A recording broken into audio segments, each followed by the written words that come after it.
En Reloj Checador, el reconocido abogado laborista Manuel Fuentes nos guiará por el ABC de la nueva reforma laboral, en la mesa de análisis de Jesús Luna y Carlos Guillén. El tema reviste una importancia de primer orden al representar un cambio de fondo en las relaciones de trabajo de millones de mexicanos y el nacimiento de un nuevo modelo sindical donde los trabajadores podrán ejercer su voto libre, directo y secreto para elegir a sus representantes. Esto y más hoy aquí en el Reloj Checador de Cananea TV. No se despegue de nuestra emisión porque recuerde que la lucha sigue.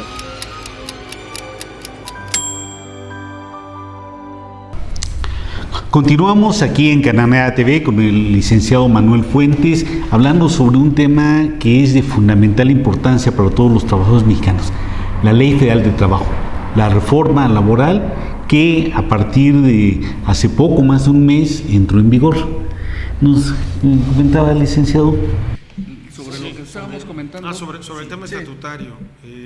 Realmente es un aspecto muy importante porque lo primero que aparece como una carga para los trabajadores es que tienen que reformar sus estatutos. Es decir, aquí no vamos a tener que esperar a que se cree un tribunal laboral, haya un centro de conciliación o cosa por el estilo. Ya los sindicatos deben de estar operando en lo interno una serie de aspectos. Uno que tiene que ver con el aspecto de su democracia sindical. Y diríamos la organización sindical en todos los ámbitos, los sindicatos, las federaciones, las confederaciones. Y entonces el procedimiento es en el que se tiene que instaurar en todos ellos, sin excepción, el voto personal, libre, secreto, con un agregado que debe ser un voto directo. Este elemento es muy importante porque a diferencia de lo que ocurre actualmente, que el voto es posible que se pueda dar de manera indirecta a través de delegados, a través de una carta poder. Hablabas de temas de aviación en donde ahí los votos se pueden expresar incluso por medio de carta poder. Hay asambleas en las cuales gentes llevan 40, 50, 70, 80 cartas poder y se vota así. O hay sindicatos en los cuales los delegados son los que designan o nombran a un secretario general. Ahora ya no va a ser eso. Entonces, la reforma estatutaria debe de estar considerando todo el proceso que indica la ley para que los trabajadores en efecto expresen. Ahora, aquí la cuestión es de que va a ser necesario de que efectivamente pueda haber un proceso muy explícito donde el trabajador en efecto esté validando con su firma la boleta, pueda exhibir una serie de documentos para poder acreditar que el trabajador en efecto fue consultado. Hay otro elemento que es el de la transparencia sindical, que tiene que ver con el tema de rendición de cuentas. El tema de la rendición de cuentas ahora se establece una situación, yo diría, más compleja para el sindicato, más requisitos, porque el sindicato no solamente debe de estar rindiendo cuentas en una asamblea, sino que tiene que entregar de manera personal al trabajador por escrito cuenta completa y detallada de todo lo que es de la situación económica del sindicato. Y de ahí tienen que establecerse sanciones que pueden incluso traer como consecuencia la destitución de los dirigentes sindicales. Entonces, este es un elemento que debe contener la reforma estatutaria. Otro gran elemento va a ser para la aprobación de las revisiones de salario y las revisiones de contrato colectivo de trabajo. Aquí me parece que es un tema interesante porque ya plantea, sin aún estar presente ya la instalación de todas las instituciones, de que efectivamente los sindicatos ya estén obligados a estar tomando en consideración a sus representados para los temas de la revisión salarial y contractual. Este me parece que es uno de los grandes temas de la reforma, porque la reforma pretendería estar acabando con los contratos de protección y entonces, insisto, el tema de la reforma estatutaria tiene que estar sobre todo tomando en consideración la situación de los trabajadores. El plazo de los 240 días vencería el 27 de diciembre, pero bueno, yo diría diciembre no lo quiero yo contar porque son 12 días en donde si los sindicatos están apurándose a entrar en ese sentido, me parece un tema de irresponsabilidad. Ya durante este mes de junio, julio, agosto, septiembre los sindicatos deben de estar ya reformando sus estatutos, y bueno, cada uno tiene una situación totalmente diferente. No es lo mismo un sindicato de empresa, uno de industria, uno nacional de industria, o lo más interesante va a ser el tema de las federaciones o confederaciones, y donde allí deben de ser los militantes, los trabajadores los que tienen que estar votando por sus dirigentes. Entonces, ahora se presentan estos nuevos retos. Y aunque se pueden presentar situaciones interesantes, hay sindicatos, por ejemplo, con sus estatutos ahorita vigentes señalan que para cualquier modificación estatutaria se requieren las 2/3 partes, que asistan a una asamblea extraordinaria. Y en muchos de sindicatos, por la complejidad de la estructura donde elaboran, pues se hace difícil, sobre todo porque nunca se congregan las 2/3 partes. Luego entonces estaríamos hablando ante una posibilidad jurídica de que fuera ilegal cualquier asamblea que hiciera para modificar estatutos, porque tienen que estarse haciendo bajo el margen de lo que establece la ley ahorita y de lo que tienen estatutariamente. Es muy complejo lo que se presenta, doctor Fuentes. Yo no sé usted qué opine, sobre todo porque a los sindicatos les queda renovarse o morir, creo yo. Estamos hablando de una situación de otros sindicatos en Europa, incluso en América Latina, que han transitado y tienen una experiencia cultural, sindical diferente a la mexicana, en el sentido, bueno, por ejemplo, en Europa los sindicatos realmente, la conformación son de pequeños, son muy pequeños los integrantes de los sindicatos, la inmensa mayoría no está sindicalizada, pero los que están sindicalizados tienen una convicción muy distinta a la que podemos tener aquí. En México, lamentablemente, es muy poco el sindicalismo progresista, libre, pensante, que está actuando. Pero en el caso de México, si no mal recuerdo, dentro de la ley se establece que los trabajadores podrán o no sindicalizarse. Es lo que establece el nuevo proyecto de ley, bueno, la nueva ley. Este hecho o podría llevarnos a una situación de cuántos trabajadores dirán, bueno, yo estar dando una aportación para algo que ni creo, ni sé que me pueda beneficiar, podrán no sindicalizarse, pero a la vez sí podrán ellos manifestarse, si no lo interpreto equivocadamente, doctor, en una contratación, es decir, el contrato no estoy de acuerdo en la forma que se llevó a cabo. Entonces, no soy sindicalizado, pero sí puedo ejercer un derecho distinto. Sí, es cierto. Jesús, tienes razón. Lo que está ocurriendo con esta reforma es que se está presentando una dualidad. Se está fortaleciendo lo que es la individualidad colectiva de los trabajadores y se está debilitando la colectividad de los sindicatos. Es decir, el instrumento de los trabajadores en la reforma se debilita. ¿Y en qué se debilita?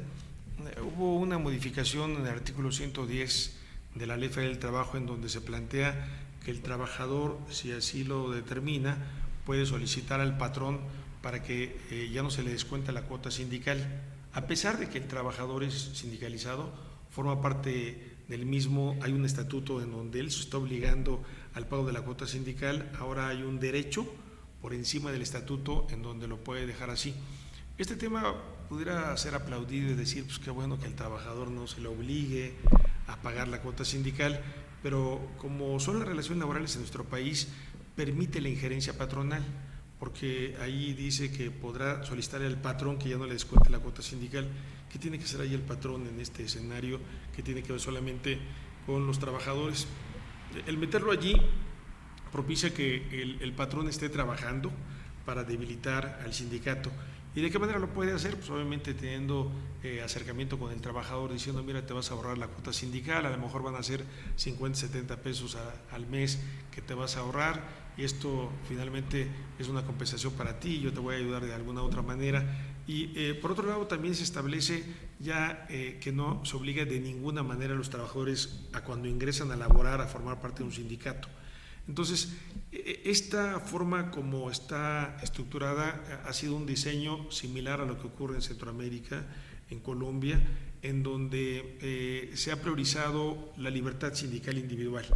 En esta ley lo que se incentiva es la individualidad del trabajador y no la del sindicato como libertad sindical colectiva. Y entonces, en efecto, estaría abriéndose un camino muy claro para que el patrón pudiera estar trabajando para la no sindicalización en los centros de trabajo.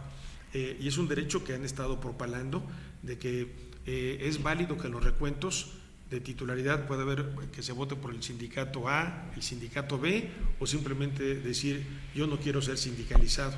Y este tipo de situaciones que ahora están planteando en el país es una cuestión que ya está dándose en los Estados Unidos de Norteamérica desde hace mucho tiempo, en donde hay una situación especial, hay asesores de empresa o demás que están dedicados exclusivamente a realizar un trabajo para que la gente no se sindicalice. Y entonces hay certificados de no sindicalización. La ley plantea de que para que se pueda lograr la firma de un contrato colectivo de trabajo, el sindicato emplazante tiene que reunir al menos el 30% de los trabajadores en un listado. Si no reúne ese 30%, bueno, obviamente ahí nos encontraremos que pudiera haber un nuevo modelo de contratos de protección, en donde ni siquiera va a haber contrato, porque no se va a poder reunir el 30%. Alguien pudiera decir, bueno, pues el 30% es muy fácil, pero el tema es que la forma como está redactada la ley dice que será el 30% de los trabajadores que estén sujetos al contrato colectivo de trabajo. Pero hay alguna otra parte de la ley que dice que será el 30% del total de los trabajadores.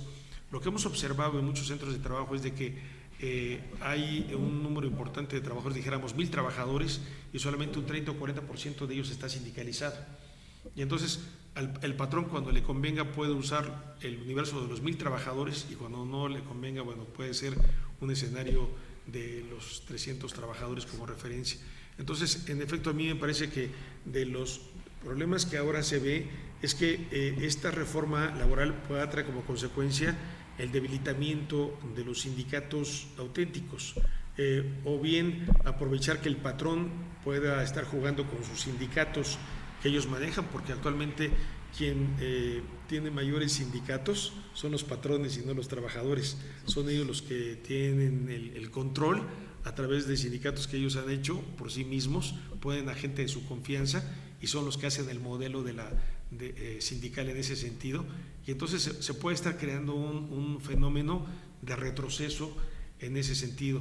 Me parece que se da en dos ámbitos. Por un lado, se da la posibilidad de que puedan avanzarse con la participación de los trabajadores, pero también se da el otro hecho de la lucha de los patrones, que van a hacer todo lo posible para que se acabe con un modelo sindical participativo de los trabajadores. Doctor, esto me hace recordar algo que en algún programa en otro momento discutíamos. Y se habla mucho, en efecto, de que ya llegó la democracia sindical, de que ya los trabajadores van a tener toda la libertad, etcétera. Y sin embargo, me parece que en ese discurso se está dejando de lado, o se da por hecho tal vez, cuál es el papel de los trabajadores, el papel de las organizaciones, de los activistas. Porque creo que el hecho de que diga la ley de que los trabajadores tienen la posibilidad de elegir a sus dirigentes y de participar en toda la vida del sindicato, el hecho de que esté la ley por sí solo no es ninguna garantía. Me parece que la única garantía es que el trabajador precisamente esté organizado y pueda defenderlo. Pero entonces me parece que si hay un riesgo en que se desvíe esto y decir, bueno, como ya está en la ley, entonces ya nos podemos sentar tranquilamente a que la ley se cumpla. Creo que no.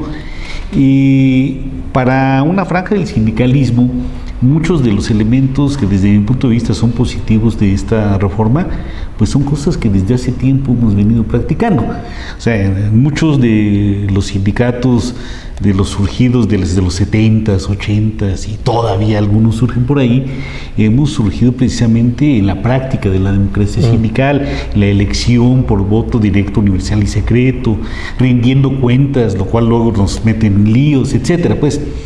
Entonces, para esta franja del sindicalismo son prácticas comunes, pero en efecto somos una minoría. Somos una minoría, pero además en el sindicalismo democrático pues ha habido también desviaciones de todo tipo y muchas veces nos hemos ido más por la pelea económica inmediata que por problemas más de fondo. Y yo pondría algunos ejemplos. Por ejemplo, en este momento, para algunos sindicatos como los telefonistas, no es nada más la pelea por el salario, sino es la pelea por la industria. El caso de los centros de investigación, no es nada más el salario, sino es qué vamos a hacer con la investigación en este país. Entonces me parece que se abre una gran posibilidad, pero que requiere mayor conciencia, mayor organización y retos que a lo mejor en más de un caso van a ser nuevos, de qué hacer, de cuál es el papel que queremos que tengan los sindicatos en el nuevo momento. Porque, bueno, lamentablemente no hay que olvidar que una de las organizaciones más desprestigiadas a los ojos de la sociedad son precisamente los sindicatos. Bueno, entonces tenemos ahí un reto y hay una ley que tiene aspectos favorables, que hay otros que no tanto, pues me parece que sí hay pues muchos riesgos en esta reforma. Sí, yo creo que bueno, son desde mi punto de vista 5 elementos que hay que estar considerando. Por un lado es el papel que deben tener los propios trabajadores, otro elemento los propios sindicatos, el papel que deben tener los patrones, un cuarto elemento el papel que deben de jugar las autoridades laborales y un quinto elemento es la legislación y su eficacia. En el caso de los trabajadores, lo que no hagan los trabajadores no lo van a hacer los demás. Va a ser importante que haya un tema de concientización, de capacitación constante de los trabajadores, que vean el tema de esta oportunidad como un escenario para que efectivamente se puedan reivindicar sus condiciones de trabajo, porque el tema de la reforma laboral no es una cuestión de que viva la democracia, que vivan los sindicatos, sino lo que pretende esta reforma, y ese fue el objetivo, es que mejoren sus condiciones de trabajo, y si no ocurre eso, de nada sirvió la reforma laboral. Ahora, por otra parte, los sindicatos, ¿cuál es el papel que deben de jugar? Realmente los sindicatos son, dijéramos, la figura jurídica más castigada en la reforma laboral, en donde se le estarán haciendo mayores exigencias y demás, pero el modelo sindical tiene que cambiar en un tema donde ya no haya situaciones de comodidad de los dirigentes, sino un acercamiento con los trabajadores. Si se van a realizar consultas de los trabajadores con los trabajadores, es importante que haya un tema de prevención, de riesgos, de conflictos, que haya una anticipación en las consultas de los trabajadores y haya ese acercamiento necesario. En el tema de los patrones, si realmente no quieren que haya conflictos derivados de esta reforma, es importante que sus gerentes de relaciones laborales también bajen con los trabajadores, hablen con ellos, haya un mayor acercamiento, estén atendiendo sus demandas, porque de otra manera, pues obviamente la empresa no va a embonar en este escenario si no juega un papel de también estar escuchando a los trabajadores y darle un papel de persona y no como objeto, como generalmente está ocurriendo. En el tema de las autoridades también juegan un papel muy importante, tiene que haber suficientes recursos presupuestales, participación importante de inspectores de trabajo, de personal muy calificado en temas de conciliación, jueces laborales, pero también el de los abogados defensores de trabajadores o patrones deben de estar debidamente capacitados para eso. Y quinto, el tema de la eficacia de la ley.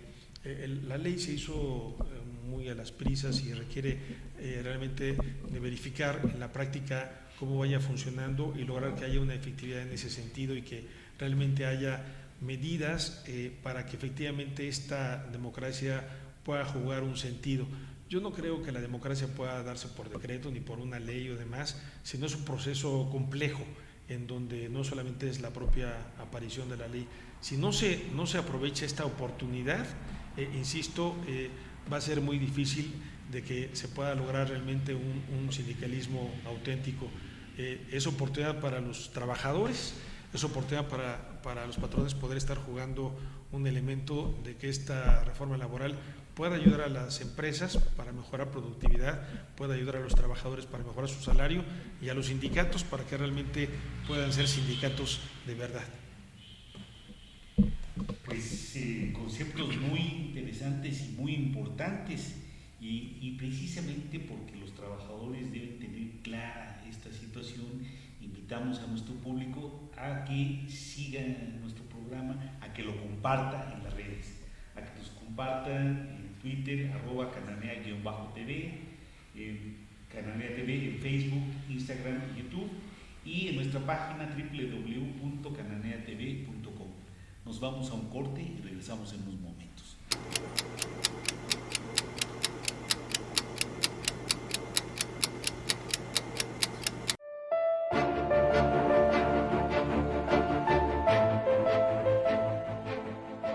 En Cita con la Sororidad hablaremos de la lucha de las mujeres en su rol de lideresas, profesionistas y luchadoras sociales para acceder en la política, la ciencia y la cultura.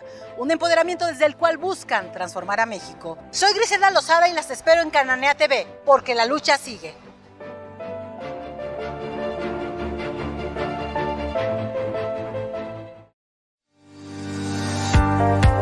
Soy Erika Victoria y en 30 minutos le daré las noticias más relevantes que usted debe de conocer de los movimientos sindicales y sociales del país y del mundo. Acompáñanos en Cananea Noticias porque la lucha sigue.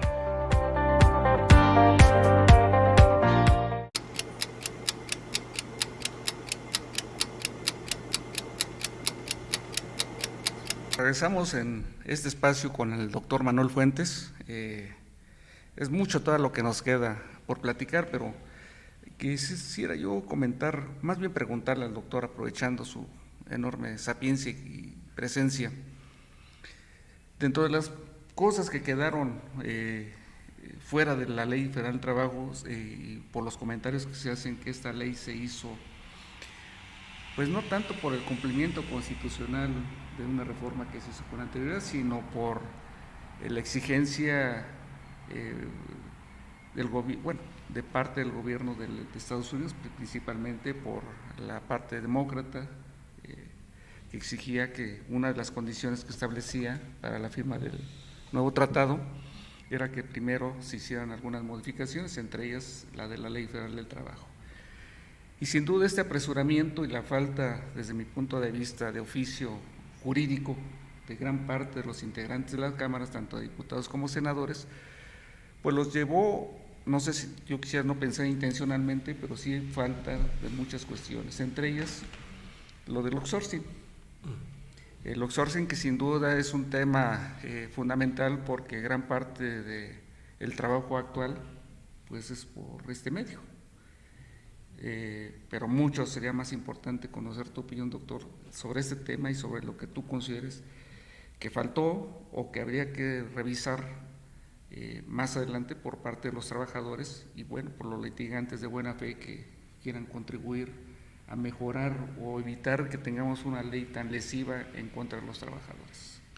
Sí, en efecto, ese tema que tú apuntas ha sido reclamado, exigido, de que una reforma laboral que busca el tema de la democracia, la transparencia, una justicia laboral auténtica, si no hay una regulación fuerte en los temas de la subcontratación, es una reforma laboral que no va a tener el resultado esperado. Habrá que señalar de que ya actualmente al menos un 60% de las contrataciones en nuestro país se dan a través de este tipo de empresas subcontratistas, y es un tema muy delicado porque en sí misma la subcontratación se da dentro de una empresa para una obra específica, generalmente inventada, creada en el papel, y entonces todos los trabajadores que son contratados ahí son trabajadores temporales. Ningún trabajador que labore en una empresa también llamada outsourcing va a ser un trabajador de base. Generalmente estas empresas pagan bajos salarios, hacen firmar a los trabajadores hojas en blanco, hay una situación de precarias condiciones de trabajo, pero sobre todo un tema de simulación jurídica. El trabajador que está laborando en determinada empresa, dijéramos en una empresa de alimentos, en realidad, aun cuando esté trabajando en esa empresa de alimentos, jurídicamente esté trabajando para otra empresa que está en un lugar diverso, en donde ni siquiera tiene recursos económicos suficientes para poder responder a los reclamos de un trabajador. Y entonces el problema es que este tipo de empresas subcontratistas, cuando llegan a una empresa o que son creadas por la misma, ya tienen un contrato colectivo de trabajo, ya tienen un dirigente sindical, y entonces esto hace que finalmente pueda haber en una empresa hasta 20, 25 o 30 empresas subcontratistas. Yo conozco casos en Hermosillo, Sonora, de la empresa Ford Motor Company, en donde son 30 empresas subcontratistas, pero ninguno de los trabajadores labora para la empresa Ford Motor Company, sino labora para cada una de las empresas que están realizando las partes automotrices, y esto trae como consecuencia que haya una dificultad, porque habría 30 contratos colectivos de trabajo, 30 sindicatos, no hay una unicidad en cuanto a la lucha de los trabajadores en ese sentido, y la reforma laboral me parece a mí que queda anulada por la existencia de esta figura jurídica. Hay un elemento que a mí me preocupa.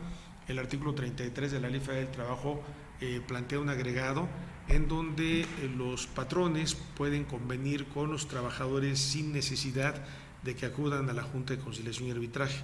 Este tema me preocupa porque finalmente rompe con la parte tutelar del derecho laboral, y ahora se validarán los convenios que no estén validados ahora sí en la Junta de Conciliación y Arbitraje, y abre un escenario importante para la privatización del derecho laboral. Podrá haber apariencia de que se estén respetando los derechos de los trabajadores.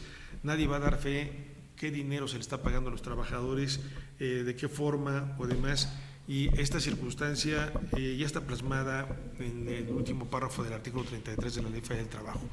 Luego, por otro lado, se plantea que los pagos que se hagan a los trabajadores pueden darse en diversos pagos, y esto plantea o legitima que el pago de una indemnización pueda pagarse en 6, 7, 12 mensualidades, y esto me parece muy complicado porque ya lo vienen haciendo actualmente, y ahora lo que está ocurriendo es pues una legitimación de que pues es válido que te pueda yo pagar en 12, 13 o 15 mensualidades, y es un tema muy delicado.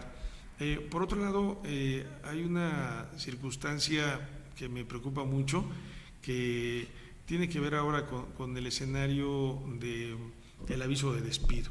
El aviso de despido, antes se decía que si no se entregaba, por sí solo acreditaría que el despido sería injustificado. Ahora se habla de una presunción, de que sería solamente una presunción, y ahora, aun cuando la reforma laboral plantea que la carga probatoria será para el patrón y que el ofrecimiento del empleo no será una manera de revertirlo, también es un escenario que no cubre todos los elementos, decíamos, riesgos de trabajo, prestaciones o demás, que me parece a mí que tiene que darse en un escenario distinto. A mí me parece que el tema de la reforma laboral requiere de mayores sanciones para los patrones, una posibilidad de que no solamente sea a través de los sindicatos como se pueda ejercer los derechos colectivos. Lo que ahora está sucediendo es de que la única vía para poder ejercer los derechos colectivos es a través de los sindicatos, junto con la consulta a los trabajadores, pero no se permite que los trabajadores por sí mismos, a través de una coalición, pudieran ejercer el derecho de huelga, pudieran lograr la firma de un contrato colectivo de trabajo, como ocurre en Sudamérica. Diríamos, el ejemplo más importante sería Argentina, Uruguay, en donde son comités de empresa los que pueden hacerlo alternativamente cuando representen una mayoría en el centro de trabajo, y no necesariamente sea a través de los sindicatos. La forma como está ahora actuada, modulada la reforma laboral, es de que ahora va a ser un centro de conciliación de reforma laboral único que va a monopolizar toda la temática de los registros de los sindicatos, y esto lo que estará haciendo es que está legitimando la intervención del gobierno federal en la vida interna de los sindicatos. Y dependiendo del tipo de régimen, obviamente una situación de esta naturaleza puede ser una buena o mala noticia, porque recordemos de que esta reforma se hace precisamente en los tiempos del presidente Enrique Peña Nieto, en donde se buscaba un modelo corporativo que ahora se hereda, y que finalmente esto lo que está justificando es una mayor intervención en la vida interna de los sindicatos.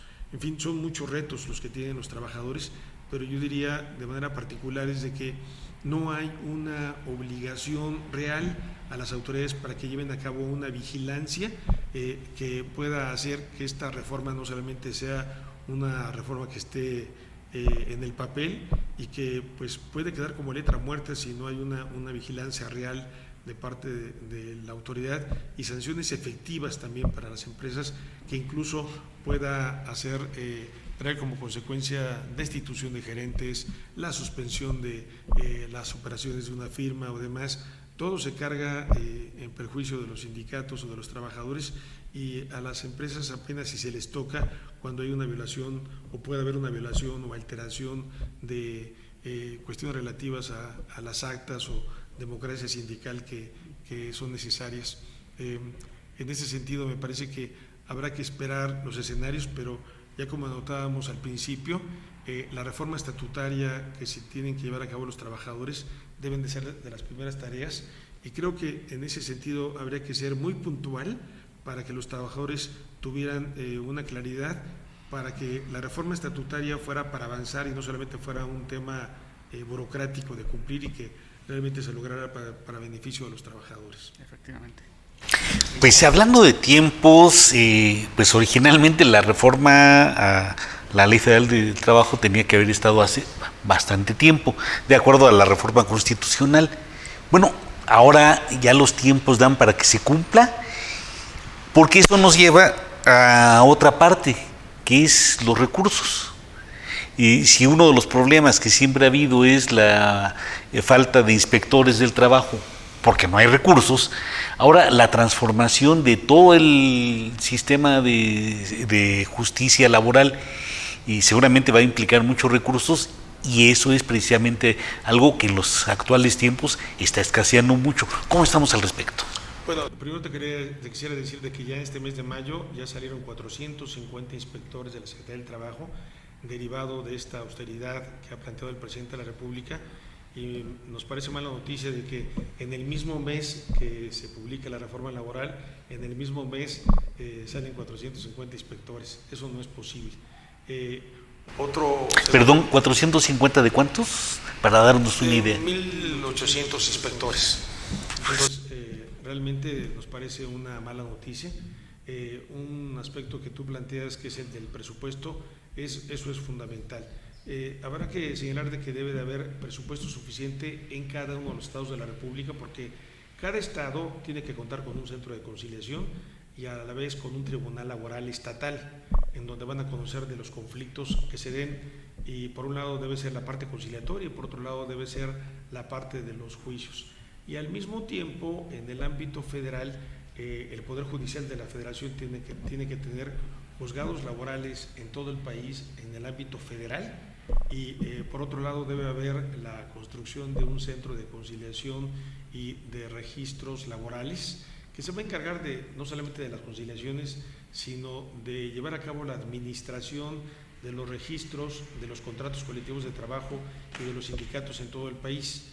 La ley prevé que tiene que haber delegaciones en todo el país de este Centro Federal de Conciliación y de Registros Laborales. Entonces, te puedes dar una idea de que, por un lado, en lo que se refiere a los inmuebles, es realmente un reto muy importante, porque lo que va a ocurrir en la transición es que van a estar funcionando las juntas de conciliación y arbitraje, y al mismo tiempo van a estar operando ya en su momento los tribunales laborales.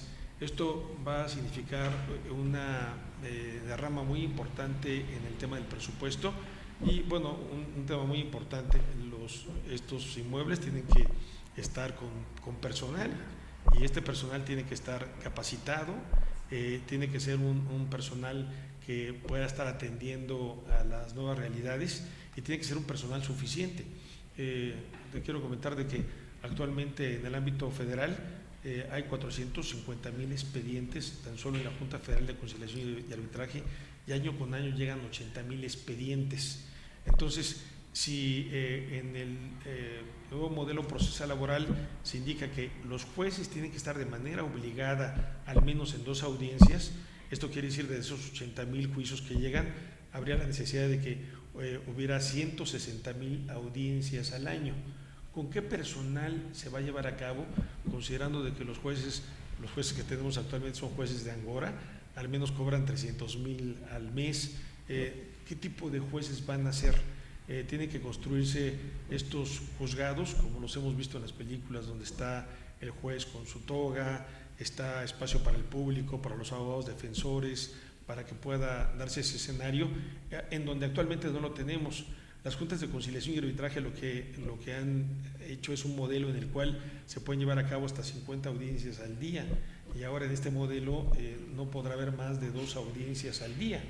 Y entonces, ¿cuántos juzgados se van a requerir para que esa justicia del mundo que ahora pueda ser de avances importantes se pueda dar? En efecto, requiere esta modernidad de suficiente recurso. Entonces, realmente los retos que tienen ahorita son muy importantes, pero me parece mala noticia de que la generación actual, los despidos que van a ocurrir ahora o mañana, pasado mañana, en 4 o 5 años, van a estar condenados a estar siguiendo en juntas de conciliación y arbitraje, donde hay muy bajo presupuesto, hay escenarios en donde hay un solo actuario en una junta de conciliación y arbitraje en los estados, hay un solo dictaminador.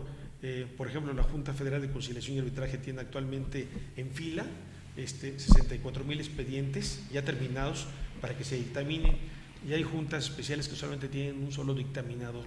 ¿Cómo le van a hacer para lograr que los que ya se tienen acumulados, a los que se siguen acumulando, se pueda dar este escenario y el gobierno lo mire con disimulo, le esté quitando presupuesto, y actualmente le sigue quitando presupuesto?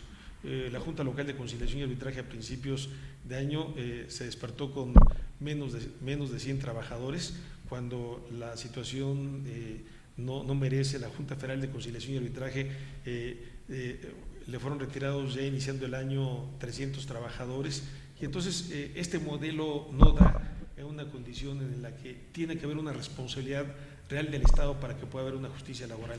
Si el Estado no responde con suficiente presupuesto, va a ser una reforma de papel, demagógica y demás, y los trabajadores van a decir, ¿cuándo va a llegar esta reforma laboral?